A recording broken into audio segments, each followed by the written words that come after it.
Hello viewers, yes, this is Ranjana ma'am back again and you're watching, yes, it's your as well as my channel. I had told in my earlier video that my next would be about listening, how you can prepare yourself for the listening part of your IELTS.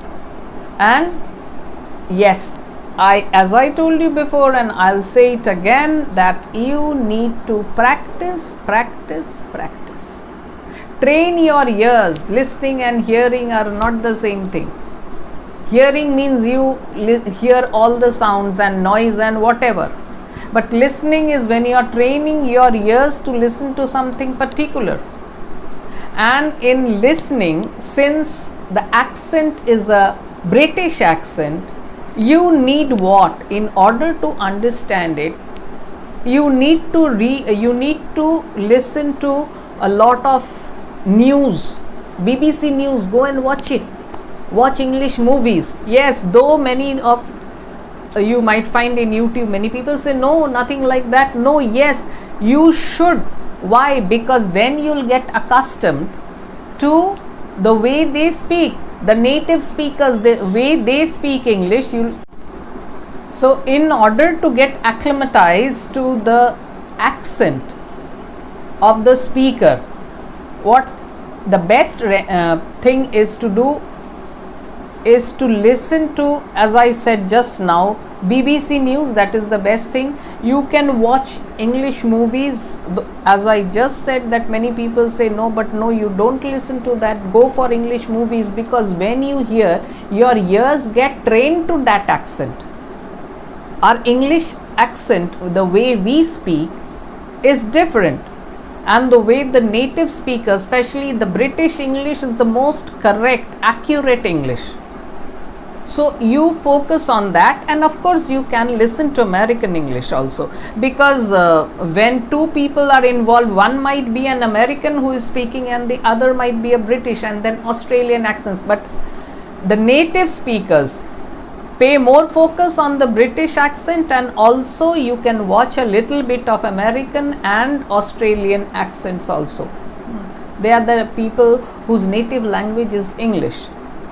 You can watch TV shows also. You can watch documentaries. Listen, train your ears to that type of accent, because no Indian would be speaking when you are preparing or when you are hearing the audio. It won't be an Indian person speaking. It will be those native speakers. So as I said, prepare your ears for it. And for that, what are you supposed to do?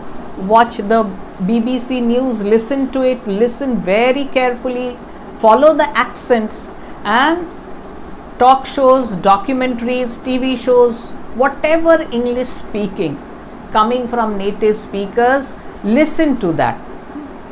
And questions, there will be 40 questions, 4 parts, 10 questions in each part, and 30 minutes given. So what will you do? 30 minutes to answer, and listen to it and then write down the answers in the question paper, and 10 minutes you will be given to transfer your answer to the answer sheet. So first part, it is between two speakers. Two speakers are talking. So as I said, one could be a Britisher and the other could be an American or an Australian. So first you need to focus on the British accent, train your ears to it. But at the same time, you can also listen to American and Australian or Canadian talk shows or movies or whatever it is. This discussion will be related to some social theme. And then the second one is a monologue, only one speaker. Okay, 10 questions here. And then again the third one, it will be between 3 to 4 people, and the topic will be academic. And the fourth one, again a monologue, and the topic will be academic again. Of the 4, 31 to 40, they are supposed to be a bit difficult in comparison to the rest. So how are you going to practice this? What are the things you need to focus when you practice? First one, I told you that listen as much as possible to whatever comes from the native English speakers, whether it's a news or whether it's a talk show, and then you will be reading the questions first when you are practicing. When you are practicing at home, you will be reading the questions first. You will be provided with the questions, and only then will the audio be yes, you will listen to the audio. You will be hearing the audio after the question paper is provided. So go through the questions very carefully. You will be given time to go through the question before each recording is played. So read the questions very attentively and make yourselves familiar with the questions. And while you are listening, you are doing two things: listening as well as making notes. Hunt for the keywords, the very important ones, then the heading or the signpost, and keep in focus one thing. In some of them you are given an instruction, maybe in one particular part 1 to 10 you are given instruction only one word or a number. Here if it is apple, you can't write an apple, that would be wrong. Or you are required to write a number, 7, 5, 10, 30, whatever it is, a number or a word. Okay, so don't write two words. Even if you are writing the correct answer, but if you are writing two words, you will be given it as it will be considered as incorrect, and you lose your marks in spite of having written the right answer. And then suppose when you are listening and writing the answers down, it happens you might miss one, and then you feel panicky. Oh my God, I have missed one, what will happen? Don't panic. If you have missed it, let it go. You keep it for the later. You have missed it, but if you panic, then what will happen? It will affect your future performances. Then maybe the next one also, in fear you will not be able to hear properly, and your next question also might suffer. So because if you are panic stricken, you might be missing the following answer. So just proceed.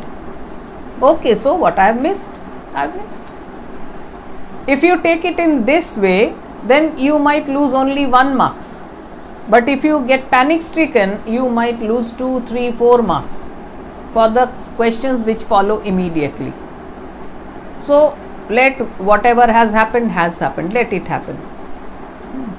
And in this way, this is, if you practice at home, and in this way you will learn to overcome all these panic attacks. If you don't practice and you go there and you miss a question in the examination center, then your marks are at stake. You lose your marks. While at home, when you are practicing, or at a center where you are practicing yourself, then you get to overcome all these panic attacks. Another thing which is very important is, the moment you hear like tomorrow let's have a meeting at 7. So the question might be, what time was the meeting decided? So let's have a meeting at 7, and immediately you write 7. No, don't write that. Listen properly, because sometimes it might be a trap for you to fall in. The right answer might come later. The correct answer might come later. Let's fix a meeting at 7. Yeah, I think it would be okay. Then done. Tomorrow at 7. Oh, suddenly I remember, tomorrow I have an appointment at 7. How about having the meeting at 8? Okay, fine, no problem. So, which is the correct answer? 8. 8 is the correct answer, not 7. So, don't jump to your answers. Keep 7 in your mind, but at the same time be careful and see whether any other option is coming up, which might be the answer. And if you just write 7, you will lose your marks. And then yes, sometimes what is written in the question and what is in the recording might not be the exact word as it is in the question. It might be a synonym. Like it is written, he deserted his family, and he deserted his and blank, and in the recording it might be he abandoned his wife and children, or he abandoned his family at the age of 34, at the age of 34. So abandoned and deserted, it means the same, but in the question, whereas it is written he deserted, but in the recording it is not written he deserted his family, it is written he abandoned his family. So if you know the synonym, then you are not at problem, but you might not know that deserted and abandoned means the same. So your vocabulary and synonyms, your strength of synonyms, your knowledge of synonyms will always help. So don't think, oh, that word deserted is not there, so where is the answer? No. Try to hunt for the synonyms. So you train yourself. These are the things you can do while you are practicing. Okay. And yes, if you are not careful about your spellings, you lose your marks. In this section, you don't have to write much. But whatever you are writing, the spelling has to be correct. If you are writing a wrong spelling, means it is wrong, so you lose your marks. And then grammar also. Grammar means, suppose sometimes like singular and plural, you have to pay attention whether in the recording singular is said or plural. Sometimes it happens. So you have to listen carefully. An agreement of the subject of the verb is also important. That means subject verb concord. And when you are told, yes, another thing is, when you are listening to the recording, since you have seen all the questions, try to anticipate what is coming. Like he goes to his office by and then. So by could be in a, what could it be? It could be he goes to his office by bus, by train. So what? Something. And then when in the recording you hear by train. So try to anticipate, that will help you. Then you are ahead and you can proceed to the next. And then what are the other things? Don't be in a hurry. Why? Because sometimes the answers come very quickly in the passage. In the recording, sometimes the answers may follow one after the other, but sometimes there may be quite a gap, some 4 to 5 lines read, and after that maybe the next answer comes. So you can relax, because try to read the question so carefully and so many times that you are waiting for the answer. So the lines which are spoken and you feel, oh, this cannot be the answer, this passage, these 3 lines or 4 lines. So you relax and wait for the answer. Don't get panic stricken. Have I missed the answer? How come 3 or 4 lines have been said after the previous question? After the previous answer, 3 or 4 lines have passed, but I haven't got the answer to my next question. Have I missed it? No, it might not be the case. Sometimes the answers might come very fast, sometimes there may be a delay of 3 to 4 sentences, and after that it might creep. So there is nothing to panic. And another thing, when you are writing your answers, if you want to write them in capital letters, then you will have to follow the capital format, and if you are writing in lowercase, that means small letters, then you will have to maintain that. But in the case of proper nouns, like suppose it is Mr. Smith, you can write M-R full stop both in capital, S-M-I-T-H Smith, the whole in capital, or if you are going for the lowercase, then you can write M-R small r lowercase, full stop. Then again Smith, S is a capital because it's a proper noun, and then MITH, these will be in the lowercase, that means these will be in small letters. But you have to maintain the coherence. Either go for this one or that one, it cannot be a mixture. And yes, if you then follow the instructions of the questions very carefully, sometimes you are asked to give answer in a answer. Your answer can be a letter. They are asking you to write a letter. Letter here doesn't mean letter writing to someone. Letter or word, which one is your answer? They'll give in the instruction. If they suppose A, option A, September, option B, October, option C, November. So one of them is the answer.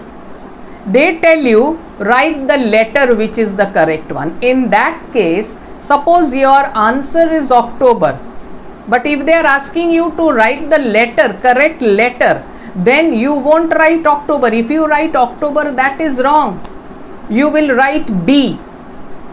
But if they tell you write the correct word, then you will not write B.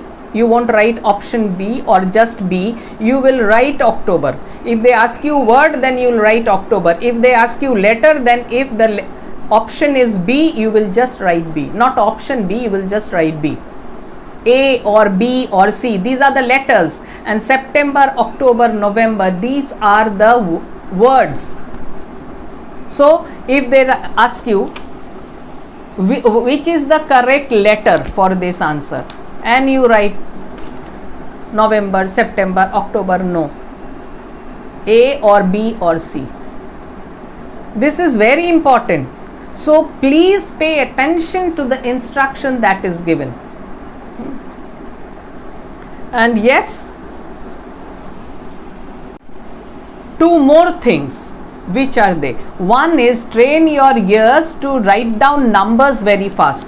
Sometimes they might be giving a telephone number in the recording and you have a blank. Yes, the number telephone number, his telephone number is, and there is a blank. And in the recording you hear the telephone number, but maybe you are not able to remember it because the recording will be played only once. So you have to train your ears to remember the 10 digit, or the moment it is being said, write fast. So that you have to practice. It's not easy. Telephone number, or someone has filed an FIR and the case number. So whatever is in numbers, maybe it is a 7-8 digit number, it's a 10 digit number. So you have to learn, or rather you have to practice listening and trying to write it down. 78308291.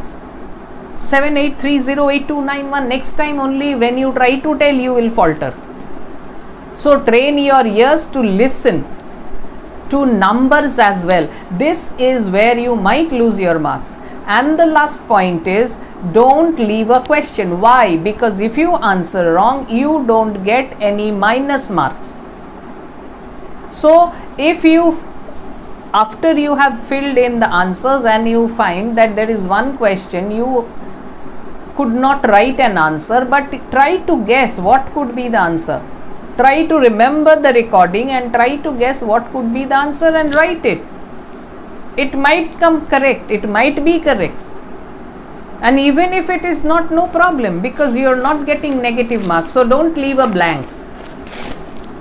Because if you have practiced well, that time while you were in a panic and you were going through all the questions and you couldn't give more time, if you have missed it, you couldn't give more time to it. But when you are writing it down, the 10 minutes that you get, the others though you have already filled, only one is suppose remaining.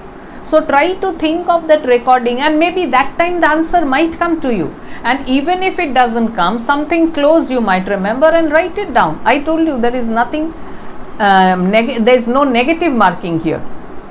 So in this case, you are not going to lose a mark if the answer is wrong.